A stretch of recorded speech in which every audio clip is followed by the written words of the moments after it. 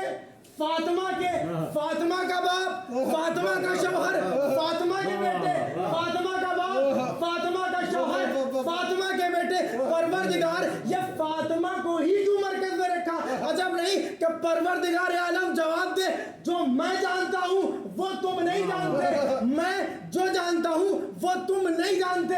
مجھے تھوڑی دیر کے بعد نازل کرنی ہے آیت تطہیر، تھوڑی دیر کے بعد مجھے نازل کرنی ہے آیت تطہیر۔ اس لیے میں نے فاطمہ کو مرکز میں رکھا تاکہ قیامت تک آنے والی نسلوں کو یہ سمجھا سکوں کہ اگر کسی زمانے میں کسی کو یہ سلک سوار ہو جائے کہ آیت تطہیر میں فلاں کو شامل کر دو، آیت تطہیر میں فلاں کو شامل کر دو، آیت تطہیر میں فلاں کو شامل کر دو، تو پہلے ہی دن میں نے فاطمہ کو مرکز میں رکھ کے یہ بتا دیا کہ اگر کبھی آیت تطہیر میں کسی کو شامل کرنا ہو تو فاطمہ کے رشتہ دار لانا، رسول کے رشتہ دار نہ لانا۔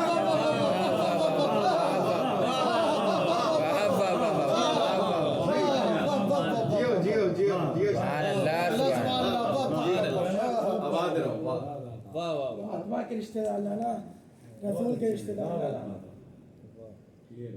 بی بی فاطمہ الزہرا صلوات اللہ علیہا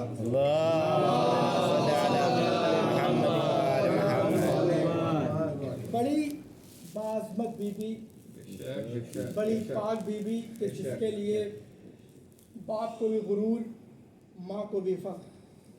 حضور اکرم صلی اللہ علیہ وآلہ وسلم فرماتے ہیں کہ جب میں گھر میں داخل ہوتا تھا اور جب میری نظر فاطمہ کے چہرے پر پڑتی تھی تو میرے اندر جوش تبلیغ اور بڑھ جاتا تھا۔ پوری توجہ دینے کا، میرے اندر جوش تبلیغ اور بڑھ جاتا تھا۔ دنیا میں ہر باپ کو اپنی بیٹی سے محبت ہوتی ہی ہے، ہوتی ہے یا نہیں ہوتی؟ کوئی ٹیچر ہو 3-4 گھنٹے پڑھا کر گھر میں آئے اور سامنے سے دوڑتی دوڑتی بیٹی آنے کے بعد آغوش میں بیٹھ جائے تو دن بھر کی ساری تھکن دور ہو جائے گی، لیکن کیا وہ یہ سوچے گا کہ لاؤ اب تو بیٹی کا چہرہ دیکھ لیا ہے، اب 3-4 گھنٹے اور جا کے پڑھا لیں؟ ایسا نہیں سوچے گا۔ اب کوئی جیسے سرجن ہے، ڈاکٹر ہے، 3-4 آپریشن کر کے آیا، اب آنے کے بعد گھر میں آیا، سامنے سے بچی مسکراتی ہوئی آئی تو آپ کی ساری الجھنیں دور ہو جائیں گی، آپ کی تھکان دور ہو جائیں گی۔ لیکن کیا 3-4 مریض جو اور پڑے ہوئے ہیں کیا وہ ایسا کرے گا کہ جا کے اس کا جب آپریشن کر لیں، بیٹی کو تو دیکھ ہی لیا؟ نہیں کرے گا نا۔ عزیزان گرامی، ذمہ داری الگ مسئلہ ہے، محبت کا بیٹی سے ذمہ داری کا الگ مسئلہ ہے۔ حضور اکرم کیا فرما رہے ہیں کہ جب میری نظر فاطمہ کے چہرے پر پڑتی تھی تو میرے اندر جوش تبلیغ اور بڑھ جاتا تھا۔ یا رسول اللہ، بیٹی کی محبت سے ذمہ داری کا انسان کا کوئی مطلب نہیں ہے، آپ کی ذمہ داری ہے تبلیغ کرنا، لیکن ابھی فاطمہ کا ذمہ داری سے کوئی تعلق نہیں ہے۔ تو عزیزان گرامی، ہو سکتا ہے رسول اکرم یہ ارشاد فرمائے کہ دیکھو جب فاطمہ کی، میں صرف جب فاطمہ کو دیکھتا تھا تو خالی فاطمہ کے چہرے پر ہی نظر نہیں پڑتی تھی، بلکہ جبھی پہ مجھے نسل امامت نظر آتی تھی، مجھے نسل امامت نظر آتی تھی۔ تو جب نسل امامت نظر آتی تھی تو میرے اندر جوش تبلیغ اور بڑھ جاتا تھا، مجھے آواز آتی تھی کہ فاطمہ کی نسل امامت یہ کہتی تھی کہ اے نانا، دین کو پہنچانا آپ کا کام ہے اور دین کو بچانا ہمارا کام ہے۔ تو گرامی، حسین نے نانا کے دین کو